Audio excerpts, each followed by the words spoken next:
If you're looking for information on how you can migrate to one of the richest countries on earth without a job offer, then this is the video for you. One of the most asked questions that I get on my comment section is people asking if they can migrate to a country without getting a job offer. And most of the times, it is somehow very difficult. But places like these countries I'm going to talk about today, you do not need a job offer from your home country to come to this country for you to relocate to that or this country. So I'm going to be telling you and sharing information and a step-by-step guide on how you can move to this country without a job offer from your country. Yes, you heard me right. You do not need any job offer, but there are very, very high standards of qualification that you need. So if you know you are a professional and you're wondering where or what kind of opportunities are out here, and you do not know where you can start because you actually or watch a lot of information and everyone tells you need a job offer to move abroad, then this is the video and information that you need to hear today. Allow me to share with you a step-by-step guide about how you and your family can move to Australia without a job offer. You will have a permanent residency even before moving from your home country, and after 3 years of living in Australia, you are entitled to getting the Australian citizenship. I say here that when you're looking for opportunities to move abroad, you have to be very open-minded. You have to have more than one country, or actually you have to have 3 to 5 countries you're looking out for, so that when the first plan fails, if a plan A fails, you can move to a plan B. If the plan B fails, you can move to a plan C. And it is very, very fundamental for you to have no strings attached to you just being so glued to one country, because some or most of the times these places, and at the time you're looking for jobs, you might not be very lucky.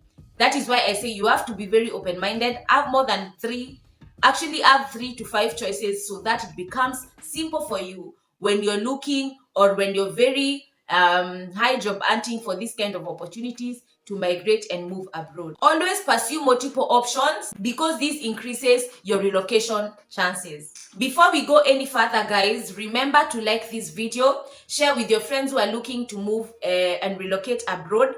It will help this community grow, and it will help me get the motivation to post videos all the time. Remember to subscribe, hit the notification bell so that anytime I upload, you'll get notified. I upload videos every day at 12 p.m. so be sure to check whatever I upload every day. I will share on the description box what the Australian government website requires of you for this kind of route. Definitely. So be sure to go on this kind of website and look for the information, do your due diligence and see if it is a route that you will be interested in. Also, I'm going to be sharing on this video the kind of professions that are on the shortage occupation list under the Australian government website and what you need or what is required of you for this kind of routes. This pathway is very, very straightforward. Australia has very easy and 2 routes on how you can migrate to Australia. And sometimes people do not and are not very lucky to move to Australia because their English proficiency test is very, very high. Like the scores they ask for are very, very high. I know quite a few number of people who have tried to move to Australia, but everything to do with the English proficiency test fails them all the time. So definitely under this route, because it is very straightforward, and the Australian government under this route is asking or looking for professionals, you need to be very, very, very sure that you can ace and pass the English proficiency test, because this is one of the very key determinants that will allow you to move to this kind of country. This route is called the sub-visa route, Route 180 and 190. And it is because the Australian government has a system called point-based immigration system. So what does this system consist of? What is it about? This means under this kind of visa route, you get more points based on your qualification, experience, and English proficiency test. So this route is not for people who are not skilled or unskilled. These are for people or professions who are very, very skilled in what they do. They are looking for people who have more experience in work. They are looking for people who have better qualifications, and they are looking for people who have very high grades in English proficiency test. What that means is, if you're applying for this kind of visa and you have 4 years experience and someone else has a 7 years experience, they'll choose the person who has more experience. If you're looking for a certain kind of job and you have a diploma and they have someone else who have a degree and a master's, they'll pick the person with the highest qualification. So this is a system and a visa route where they give people who have better qualification, better experience, and their English proficiency test results are top notch. The English proficiency test has always been IELTS, but as at of few years ago, they introduced another kind of test that is called the PTE. They're all the same, but the bodies are different. IELTS is a different body from PTE. But for most people who are talking about these two courses and these two English proficiency tests, they are saying that PTE is easier than IELTS. So if you want to give this kind of a route a chance, I will say and I will recommend that you take a PTE test compared to the IELTS, because guys, I have done IELTS. I know what IELTS is about. That test is not a joke. For you to ace and get good grades for IELTS, you have to read and practice a lot. So under this route, most of the people who have went to Australia with PTE, then they have also done IELTS. They said PTE was easy than IELTS. Actually, for most people, they were saying, and this is information that I sourced from LinkedIn, most people were giving testimonials and saying they did their IELTS and failed terribly, but when they did their PTE, they passed according to the Australian grading system and what the Australian government under this route was asking for. So if this is a route that you'll want to look out for and you'll want to pursue, I urge you to try PTE first.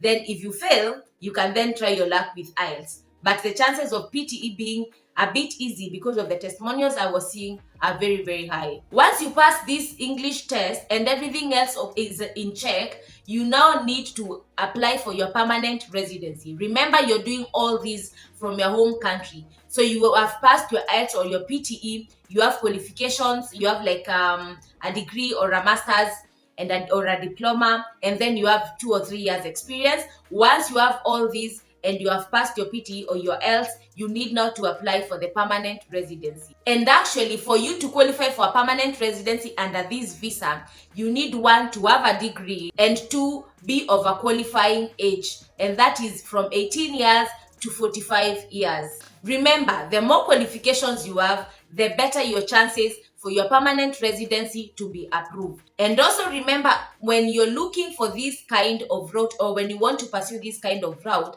go on the government website for the Australian government, check on the skills and professionals that are on the shortage occupation list. Because under this route, you're not going to get a permanent residency or get a visa, that is our 9180 visa, if you do not have a profession that is under the shortage occupation list. This route is for people who have skills and profession that are under the shortage occupation list. So what you need is be of qualifying age, have a degree, and also have your qualifications in check, experience in check, and also ensure that you pass your IELTS or your PTE. That is just to call it the English proficiency test. And that does not mean they do not have unskilled workers or less skilled workers. Definitely, if we talk of the shortage occupation list, even under the Australian government, we are talking about plumbers, we are talking about construction workers, we are talking about nurses, we are talking about cooks, cleaners. What we are saying, or what this route is looking for, it is people who have more qualifications than the others. But now the catch point is you must have a degree. So I do not know why they expect a plumber to have a degree, but that is what the government or under this visa route to Australia requires you. Remember, they'll choose the person who has a better experience over you. They'll choose a person who has better qualification over you, and vis-a-vis. So ensure that if you want to pursue this route, you check all the boxes of what they are requiring. This is a very interesting route. I know sometimes Australia can be very, very frustrating because of their English standards and what they're looking for. And I know actually most of the time is the English what puts people away from looking or moving to Australia. Guys, that is what I wanted to share with you today. Leave a comment below. Tell me if this is a route that you feel that is fair for people who are looking for opportunity to move abroad. Tell me if it is something that you want to pursue. And for me, I say it is okay, because there are in a lot of countries are also offering unskilled workers like USA, UK, everywhere. There are a lot of countries that are looking for people who have unskilled skills, and which is very okay if a country also has a visa route that are looking for experienced people with better qualification and must have a degree. I mean, there must be a balance with this kind of visas. And I know if we look and if we delve any further, we'll also find that there are other routes to move to Australia for unskilled workers. So leave me a comment down below. Tell me what you feel about this kind of route. If you have any question, you can always ask me in the description box. If you want to book a CV review or a one-on-one session with me, I always link my seller accounts on the description box. Remember to like this video, share this video with people who want to move abroad. It will help me grow this community. Remember to subscribe. Remember to hit the notification bell. I post every day at 12 p.m. so that every time I post, you are notified. That is all I had to share with you guys for today. Thank you so much for being here. Thank you so much for watching until the end. And until next time, bye.